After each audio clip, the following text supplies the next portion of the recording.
Selamat pagi, salam sejahtera dalam Tuhan, salam sehat untuk semua. Kita bertemu pada pagi hari ini dalam sebuah ibadah yang diberi judul refresh atau penyegaran rohani. Kita akan membaca dan mendengarkan firman Tuhan, belajar dari dalamnya, tetapi sebelumnya mari bersama kita tunduk kepala, kita berdoa. Pada pagi hari anugerah Tuhan ini, kami datang kepadamu. Patutlah bagi kami untuk bersyukur, sebab Tuhan baik. Kasih dan setianya kami nikmati dan alami dalam kehidupan anugerah-Mu ini. Kami melewati malam hari anugerah Tuhan dalam waktu beristirahat. Kami bangun pagi menerima hari baru, hari anugerah Tuhan. Di dalamnya kami akan beraktivitas dalam keluarga, dalam rumah masing-masing, dan di tempat tugas, di tempat di mana kami berusaha. Kami sejenak datang kepada Tuhan dan menikmati hadirat-Mu untuk mendengar Tuhan berbicara, bersabda kepada kami. Kami akan mendengarkan firman-Mu dan Roh Kudus menolong kami semua. Kami mohon pengampunan dosa, supaya kami layak di hadapan-Mu, dan berbicaralah kepada kami, kami sedia mendengar, di dalam dan demi nama Yesus Tuhan kami. Amin.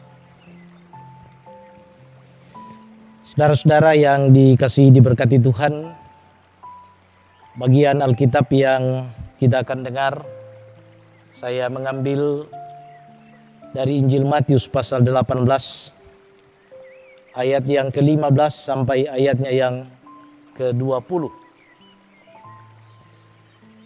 Judul perikop itu ialah tentang menasehati sesama saudara. Apabila saudaramu berbuat dosa, tegurlah dia di bawah 4 mata. Jika ia mendengarkan nasihatmu, engkau telah mendapatnya kembali. Jika ia tidak mendengarkan engkau, bawalah seorang atau 2 orang lagi, supaya atas keterangan 2 atau 3 orang saksi, perkara itu tidak disangsikan. Jika ia tidak mau mendengarkan mereka, sampaikanlah soalnya kepada jemaat. Dan jika ia tidak mau juga mendengarkan jemaat, pandanglah dia sebagai seorang yang tidak mengenal Allah atau seorang pemungut cukai. Aku berkata kepadamu, sesungguhnya apa yang kamu ikat di dunia ini akan terikat di sorga, dan apa yang kamu lepaskan di dunia ini akan terlepas di sorga. Dan lagi aku berkata kepadamu, jika 2 orang datang daripadamu di dunia ini, sepakat meminta apapun juga, permintaan mereka itu akan dikabulkan oleh Bapakku yang di sorga. Sebab di mana 2 atau 3 orang berkumpul dalam namaku, di situ aku ada di tengah-tengah mereka.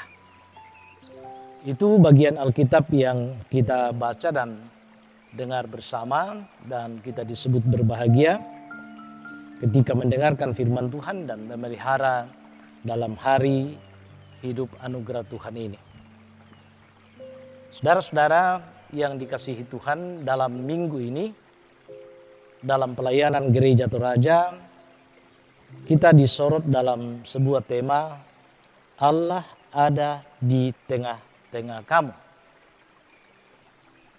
Untuk itu merujuk pada bacaan kita tadi, ayat 20 dari Injil Matius 18 mengatakan begini.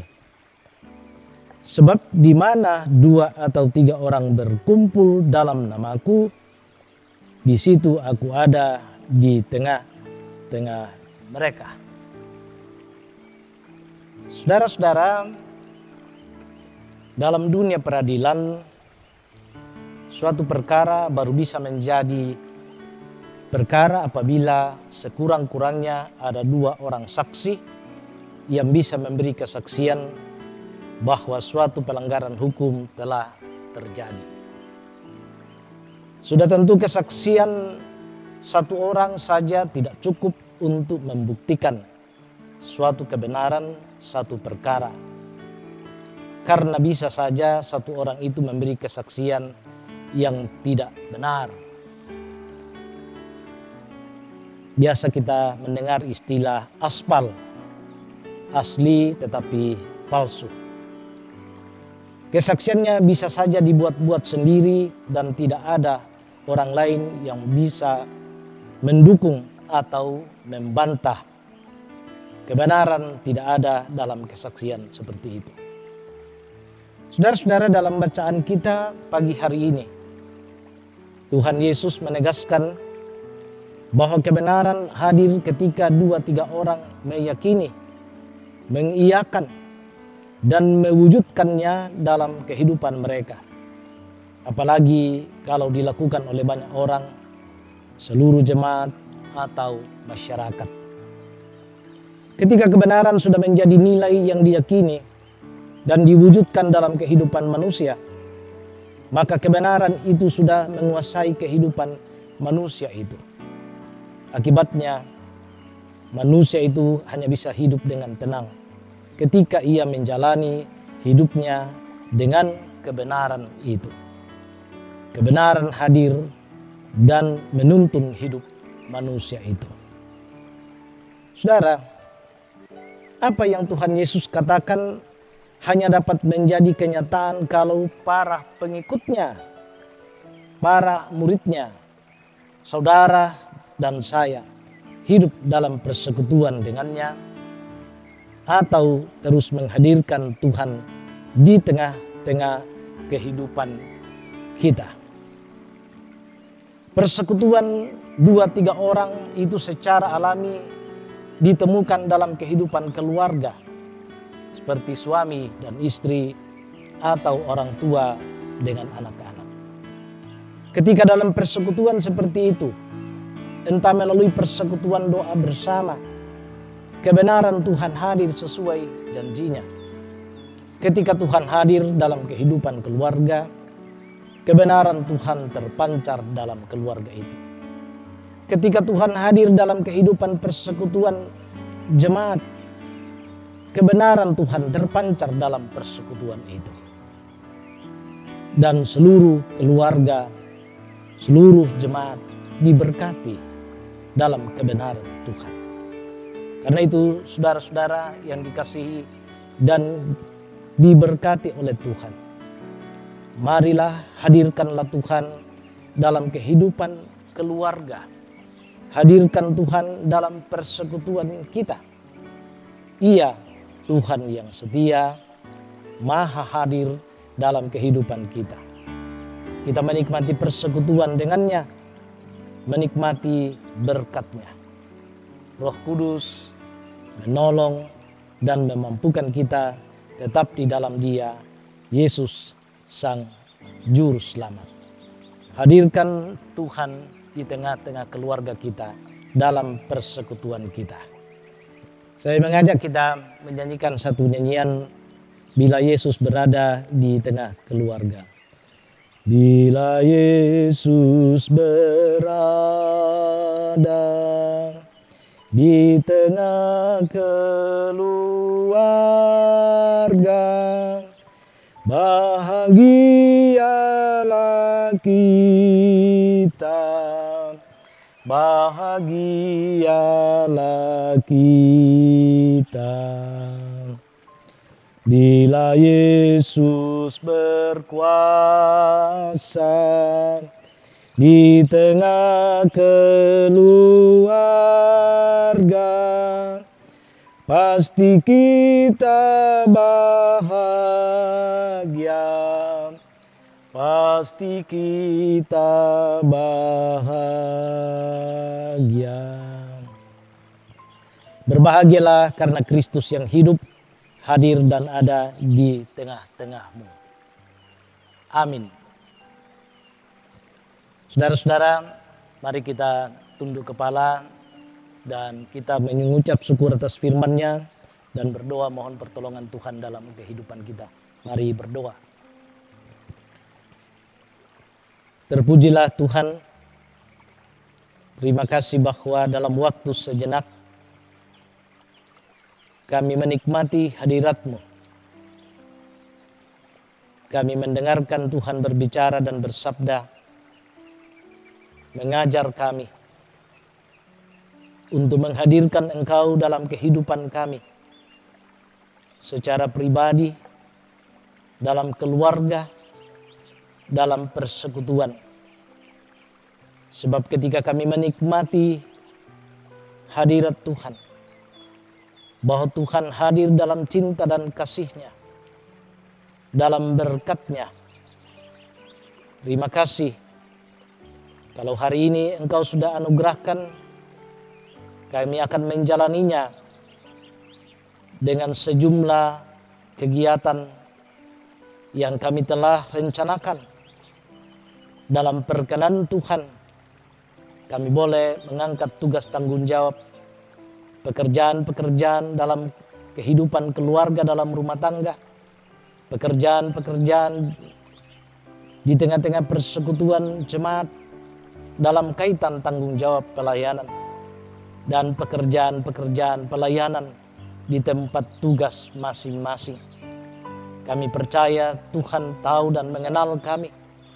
Tuhan menempatkan kami di tempat di mana kami menunaikan tugas tanggung jawab itu.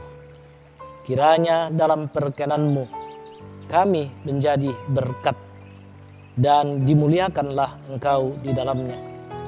Karuniakan kekuatan, karuniakan kesehatan, jagai kami sebagai anak-anak-Mu, sebagai milik-Mu, jauh dari hal-hal yang dapat mengancam keselamatan kami, membahayakan kami.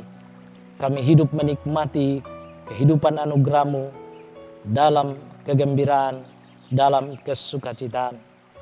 Kami berdoa ya Tuhan, dalam kehidupan sehari-hari, dalam kaitan dengan beban-beban hidup. Engkau tahu bahwa kami menjalani kehidupan, khususnya dalam masa-masa ketika badai kehidupan dilanda dengan berbagai bencana. Demikian bencana non-alam COVID-19 yang masih terjadi di sekitar kami, di kota kami, di belahan dunia ini. Tuhan, Engkau hadir dalam kuasa dan kasih-Mu. Engkau sanggup mengatasi hal yang dapat membahayakan kehidupan kami, supaya kehidupan ini berjalan dengan baik. Pimpin berkati pemerintah kami, pemimpin-pemimpin kami. Demikian kami berdoa Tuhan, sudah sedang berjalan masa kampanye dalam rangka pemilihan kepala daerah, gubernur dan wakil gubernur, bupati dan wakil bupati, wali kota dan wali kota, wakil wali kota. Tuhan, kiranya dalam tuntunan dan kasih-Mu kepada mereka yang memberi diri, bersedia mencalonkan diri untuk kemudian pada waktunya dipilih oleh masyarakat dan atau rakyat. Kiranya mereka yang terpilih kelak akan menjadi pemimpin yang melayani, yang boleh menuntun mengarahkan masyarakat menikmati kehidupan damai dan sejahtera. Terima kasih, kami berdoa untuk keluarga, untuk saudara-saudara kami dimanapun mereka berada. Pimpin berkati jemaat-Mu di gereja Toraja, jemaat Sion dalam tugas dan tanggung jawab pelayanannya. Mohon ampun ya Tuhan atas segala dosa dan kesalahan kami, dan berkenan mendengar kami yang datang berdoa demi dan di dalam nama Tuhan Yesus Kristus. Amin.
Thank you.